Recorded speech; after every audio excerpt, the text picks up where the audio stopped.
একদিন এক ধর্মীয় সভায় একজন ভক্ত সন্ন্যাসী মহারাজকে প্রশ্ন করলেন, আপনি কি শ্রীরামকৃষ্ণকে দেখেছেন? সন্ন্যাসী মহারাজ মৃদু হেসে বললেন, শ্রীরামকৃষ্ণদেব আমার 100 বছরেরও বেশি সময় আগে এই পৃথিবীতে এসেছিলেন, আমি তাকে কি করে দেখব? ভক্তটি এবার একটু আঁটোসাঁটো হয়ে জিজ্ঞাসা করলেন, আপনি কি ভগবানকে দর্শন করেছেন? মহারাজ সন্ন্যাসী সামনে উপবিষ্ট ভক্তদের দেখিয়ে ভাবগম্ভীর কণ্ঠে বলে উঠলেন, এই তো বেশ দেখতে পাচ্ছি। মহারাজের সেই অকপট সরল সাদা উত্তর শুনে উপস্থিত সকলেই শ্রদ্ধাবনত হলেন। আসলে মহারাজের চরিত্রের একটা অন্যতম বৈশিষ্ট্য ছিল তার আপাতগম্ভীর ব্যক্তিত্বের পিছনে এক অদ্ভুত সরলতা। আর একবার কি হলো, শিক্ষা বিভাগের এক উচ্চপদস্থ আধিকারিক তার কাছে এসেছিলেন বিশ্ববিদ্যালয় সম্পর্কে আলোচনা করার জন্যে। বেশ কিছুক্ষণ আলোচনা চলল। আলোচনার মধ্যেই মহারাজ হঠাৎই নিজেই বলে উঠলেন, আমার অবশ্য বিশ্ববিদ্যালয় নিয়ে আলোচনা করার কোনো অধিকার নেই, কারণ আমি গ্র্যাজুয়েট নই। তা এই ঘটনার পরে কনিষ্ঠ সন্ন্যাসীরা অনুযোগ করেছিলেন যে অপরিচিত লোকের কাছে মহারাজের এই কথা বলাটা অত্যন্ত জরুরি কি ছিল? মহারাজ মৃদু হেসে বলেছিলেন, কি অসুবিধা, এটাই তো ফ্যাক্ট। এমনই ছিল তার সরল সাদা মন। শ্রীরামকৃষ্ণদেব একবার বলেছিলেন যে বহু জন্মের তপস্যা না থাকলে সরল হওয়া যায় না। তা মহারাজকে দেখে কিন্তু এটাও হয়তো সকলের মনে হতে পারে যে এরকম সরলতা কখনো চেষ্টা করেও আয়ত্ত আনা যায় না। বলা বাহুল্য, এই মহারাজ হলেন রামকৃষ্ণ মঠ ও মিশনের ষোড়শ অধ্যক্ষ, প্রেসিডেন্ট, সদ্যপ্রয়াত স্বামী শরণানন্দ মহারাজ, সবাই যাকে মনে করতেন শ্রীরামকৃষ্ণদেবের জীবন্ত প্রতিমা। গত 26শে মার্চ রাত 8:14 রামকৃষ্ণ মিশনের হাসপাতালে তিনি শেষ নিঃশ্বাস ত্যাগ করেছিলেন। মাত্র 20 বছর বয়সে জয়রাম নামে এক স্কুল ছাত্র তামিলনাড়ু থেকে সোজা চলে এসেছিলেন মুম্বাইতে কাজের খোঁজে।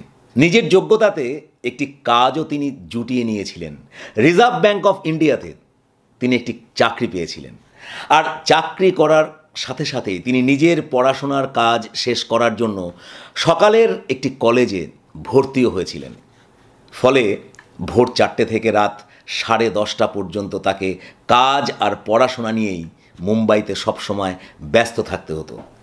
বাবা এই মেধাবী ছাত্রটিকে বলেছিলেন, সময় পেলেই নেপোলিয়ান হিলের বইগুলি পড়বে। নেপোলিয়ান হিল হলেন ছাত্রটির অন্যতম প্রিয় লেখক। নেপোলিয়ান হিলের একটি কথা এই ছাত্রটির জীবনে ভীষণভাবে দাগ কেটেছিল। লেখক নেপোলিয়ান হিল বলেছিলেন, প্রত্যেকের জীবনে একটা আদর্শ থাকা দরকার। আদর্শ থাকলেই কিন্তু হবে না, আদর্শটিকে বাস্তবায়িত করার জন্য সুতীব্র আকাঙ্ক্ষা চাই। আর আদর্শটিকে বাস্তবায়িত করার জন্য চাই মরণপণ প্রচেষ্টা। তার কথাগুলি ভীষণভাবে ভাবাতো এই ছাত্রটিকে, যার নাম জয়রাম কারণ তার প্রকৃত নাম, পূর্বাশ্রমের নাম ছিল জয়রামন বেঙ্কটরামন। তার জয়রাম যখন তিনি মুম্বাইয়ের সমুদ্রের তীরে একা শান্তভাবে বসে থাকতেন, বিশাল সমুদ্র, বিরাট চারিদিকে অজস্র শিলাখণ্ড, সেসব দেখতে দেখতেই তার মনের মধ্যে প্রশ্নের ঝড় বইত। কি উদ্দেশ্যে এই জীবনের সৃষ্টি? আমার জীবনের আদর্শটাই বা কি হওয়া উচিত আমার জীবনের চলার পথ? এসব প্রশ্নই যখন তিনি এসব প্রশ্নে টালমাটাল, সে সময় তিনি এক বন্ধুর সঙ্গে হাজির হলেন মুম্বাই শহরের রামকৃষ্ণ মঠ মিশনের একটি কেন্দ্রে। সেখানে গিয়ে সন্ন্যাসীদের কাজকর্ম দেখে তিনি মুগ্ধ হলেন। বেশ কয়েকটি বইয়েরও তিনি সন্ধান পেয়ে গেলেন শ্রী শ্রী রামকৃষ্ণ কথামৃতের ইংরেজি অনুবাদ, দি গসপেল অফ রামকৃষ্ণ, স্বামীজির বই জ্ঞানযোগ প্রভৃতি। মেসে ফিরে এসে বইগুলো পড়তে পড়তেই তার চিন্তার জগতে গভীর এক আলোড়ন তৈরি হলো। একদিন বাসে করে যখন তিনি মেসে ফিরছিলেন, তখন আমার জীবনের উদ্দেশ্য কী, আমার আদর্শে কী হওয়া উচিত, আমার পথ কী হওয়া উচিত ইত্যাদি প্রশ্নে যখন তিনি বিভোর ছিলেন, সে সময় হঠাৎই তার নিজের ভিতর থেকে কে যেন বলে উঠল, তোমাকে সন্ন্যাসী হতে হবে। অন্তরাত্মার ডাকে সেই প্রথম জীবনের পথ ঠিক হয়ে গেল। বিএ পার্ট 1 পরীক্ষায় তিনি উত্তীর্ণ হয়েছিলেন। পার্ট 2 পরীক্ষাতে তিনি ভালোভাবেই পরীক্ষাও দিয়েছিলেন, কিন্তু সেই পরীক্ষার রেজাল্ট কী হবে তার জন্য অপেক্ষা করার সময় তার ছিল না। ডাক এসে গেছে, সন্ন্যাসী হতে হবে। তিনি আর কলেজমুখী হলেন না। 1952 সালের 28শে ফেব্রুয়ারি গৃহত্যাগ করলেন। মুম্বাইয়ের রামকৃষ্ণ মঠে যোগ দিলেন মেধাবী ছাত্র জয়রামন বেঙ্কটরামন।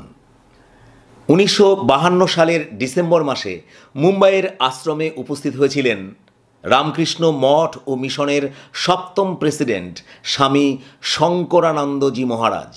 তার কাছেই জয়রাম মন্ত্রদীক্ষা নিয়ে হলেন ব্রহ্মচারী জয়রাম। 1956 সালের 14ই মার্চ শ্রীরামকৃষ্ণ জন্মতিথিতে তিনি ব্রহ্মচর্যে দীক্ষিত হলেন। নতুন নাম হল ব্রহ্মচারী সম্বিত চৈতন্য। 1960 সালে সন্ন্যাস ধর্মে দীক্ষা গ্রহণ করলেন। দীক্ষার পর গুরু স্বামী শঙ্করানন্দজি মহারাজ তাকে নাম দিলেন স্বামী শরণানন্দ মহারাজ। শুরু হলো এক বিশাল কর্মযজ্ঞ। মুম্বাইয়ের আশ্রমে তিনি যোগদানের সময়, সেই সময় থেকেই ঠাকুর ঘরের ভাণ্ডার রক্ষণাবেক্ষণের কাজে তিনি নিযুক্ত হয়েছিলেন। সেই কাজ তিনি ভক্তি এবং নিষ্ঠাভরে সম্পাদন করেছিলেন। মুম্বাইয়ের আশ্রমে প্রায় দীর্ঘ বছর কাটানোর পর 1954 সালে তিনি এসে পৌঁছালেন বেলুর মঠে। 1958 সালে তিনি অদ্বৈত আশ্রমের কলকাতা শাখায় কাজে নিযুক্ত হলেন। এই অদ্বৈত আশ্রমের কিন্তু মূল কেন্দ্র ছিল হিমালয়ের মায়াবতী আশ্রম। সেখানেই তাকে পাঠানো হলো প্রবুদ্ধ পত্রিকা, আশ্রমের যে পত্রিকা, সেই পত্রিকার সহ সম্পাদকের দায়িত্ব দিয়ে। পরবর্তী সময়ে 1977 সালে জুন মাসে বেলুর রামকৃষ্ণ মিশন সারদা পীঠের তিনি অধ্যক্ষ হন। 1978 সালে পশ্চিমবঙ্গে যে ভয়ঙ্কর বন্যা হয়েছিল, সেই বন্যাতে তিনি তার কর্মী স্বেচ্ছাসেবকদের নিয়ে ঝাঁপিয়ে পড়েছিলেন। তার নেতৃত্বে বন্যাত্রাণের কাজে তার সে কাজ সকলের প্রশংসা লাভ করেছিল। সারদা পীঠে থাকতে থাকতেই 1983 সালে তিনি রামকৃষ্ণ মিশনের পরিচালন সমিতির সদস্য হন এবং রামকৃষ্ণ মঠ মিশনের ট্রাস্টি বোর্ডের একজন ট্রাস্টি হিসাবে নির্বাচিত হন। 1991 সালে তিনি চেন্নাই রামকৃষ্ণ মঠের অধ্যক্ষ নিযুক্ত হলেন। 1997 সালে বেলুর রামকৃষ্ণ মঠ ও মিশনের সাধারণ সম্পাদক হিসাবে তিনি দায়িত্ব গ্রহণ করেন। 2007 সালে তিনি রামকৃষ্ণ মঠ ও মিশনের সহকারী অধ্যক্ষ বা ভাইস প্রেসিডেন্ট হিসাবে নির্বাচিত হন। 2017 সালে প্রেসিডেন্ট আত্মস্থনন্দজি মহারাজের মহাপ্রয়াণের পর তিনি রামকৃষ্ণ মঠ ও মিশনের অধ্যক্ষ বা প্রেসিডেন্ট হিসাবে নির্বাচিত হন। জীবনের শেষ দিন পর্যন্ত তিনি সেই পদেই অধিষ্ঠিত ছিলেন।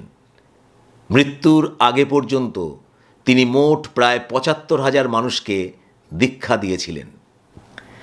চাকরির খোঁজে পড়াশোনা করতে তিনি এসেছিলেন মুম্বাইতে, কিন্তু আধ্যাত্মিকতার প্রেরণায়, বৈরাগ্যের ডাকে তার পথ গেল বদলে। মানুষ পেল একজন অসাধারণ, নিরহংকারী, আপাতগম্ভীর, সহজ সরল এক মেধাবী কর্মযোদ্ধাকে, যিনি নিঃস্বার্থভাবে জীবনের শেষ দিন পর্যন্ত নীরবে মানুষের নিরন্তর সেবা করে গেলেন। তার প্রতি গভীর শ্রদ্ধা জানিয়ে আজ এখানেই শেষ করছি। নববর্ষ উপলক্ষে আপনাদের সবাইকে প্রীতি ও শুভেচ্ছা জানাই। দেখা হবে এইরকমই নতুন কোনো নলেজেবল ভিডিওতে। ভালো থাকুন। নমস্কার।